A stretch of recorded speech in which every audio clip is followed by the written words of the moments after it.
শিশু সম্পর্কে বিখ্যাত মনোবিজ্ঞানীরা কি বলেন জানেন?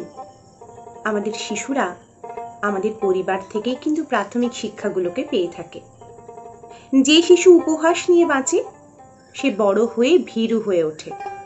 যে শিশু সমালোচনার মধ্যে বড় হয় সে শুধু নিন্দে করতে শেখে। যে শিশু সন্দেহের মধ্যে বড় হয় সে প্রতারণা করতে শেখে। যে শিশু বিরোধিতার মধ্যে বড় হয় সে শুধুমাত্র শত্রুতা করতে শেখে। যে শিশু স্নেহের মধ্যে বড় হয় সে ভালোবাসতে শেখে। যে শিশু উৎসাহ পেয়ে বড় হয় সে আত্মবিশ্বাসী হয়ে ওঠে। যে শিশু সত্যের মধ্যে বড় হয় সে সুবিচার করতে শেখে। যে শিশু প্রশংসার মধ্যে বড় হয় সে অন্যদের গুণ ধারণ করতে শেখে। যে শিশু ভাগ করে খাওয়ায় অভ্যস্ত সে সুবিবেচক হয়ে ওঠে।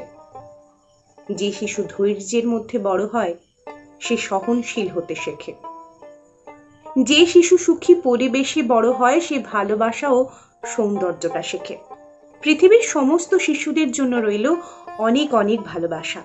চলুন না আমরা আমাদের শিশুদেরকে অনেকটা সুন্দরভাবে গড়ে তোলার চেষ্টা করি, তাদেরকে একটা সুস্থ সুন্দর পরিবেশ দেবার চেষ্টা করি।